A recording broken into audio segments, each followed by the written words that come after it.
In diesem Video zeige ich dir, wie du dein Syncros-Cockpit mit integrierter Kabelführung auf ein Standard-Cockpit umbauen kannst.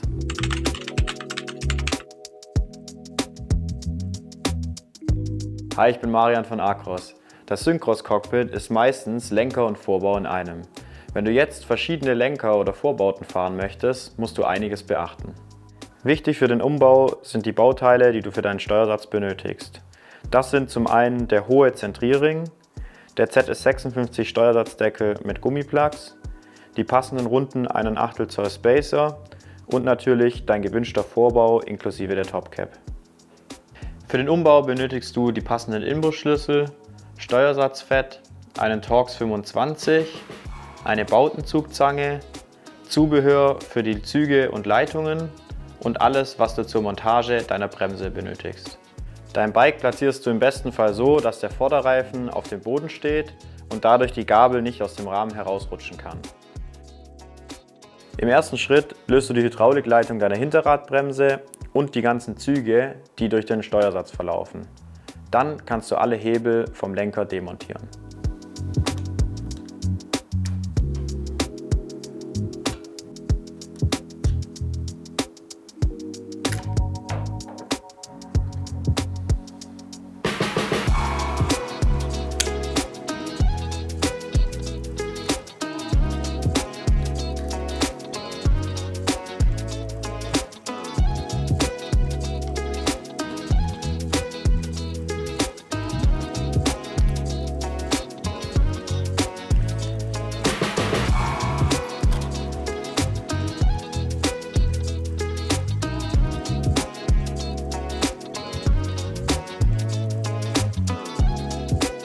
Sind alle Bauteile vom Lenker entfernt und die Kabel, die durch den Steuersatz gehen, frei, wird das Topcover nach hinten hin abgezogen. Nun lösen wir die Topcap-Schraube und die beiden Vorbauschrauben und nehmen dann das Fraser-Cockpit nach oben hin ab.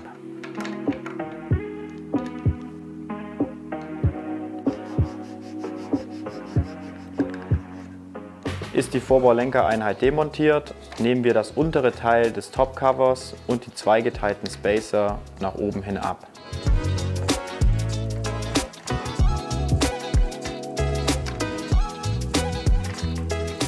Wichtig ist jetzt, dass wir den flachen Zentrierring austauschen. Um den Zentrierring auszutauschen, hebst du deinen Rahmen vorsichtig an, drückst ihn dann wieder nach unten und dann springt dir das Lager mit dem Zentrierring entgegen. Jetzt kannst du das Lager wieder zurück in die Winkelschale drücken und den Zentrierring nach oben abnehmen.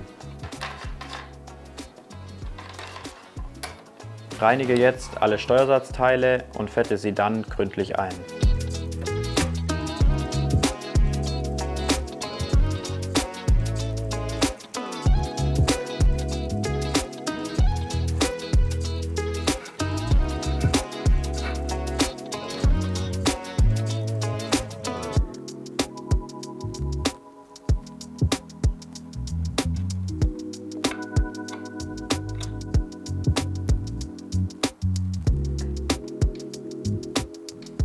Der Zusammenbau beginnt mit unserem hohen Zentrierring.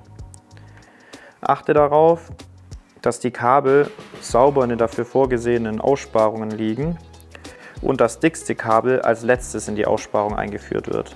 In unserem Fall ist das Bremskabel. Als nächstes entnimmst du die Plugs aus deinem Steuersatzdeckel, führst ihn dann über die Kabel auf den Gabelschaft, sodass der Acros-Schriftzug nach hinten zeigt, und verankerst ihn dann mit den 2 Pins im Zentrierring. Dann nimmst du den linken Plug. Du erkennst ihn daran, dass die Linien an der Innenseite nach vorne oben zeigen und durchstichst mit der ersten Leitung das passende Loch des Plugs.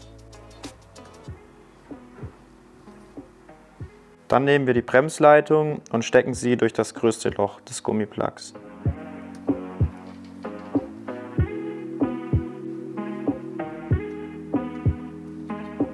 Dasselbe machen wir auf der rechten Seite, dann schieben wir die beiden Plugs in den Steuersatzdeckel hinein und setzen dann den ersten Spacer auf die beiden Gummiplugs.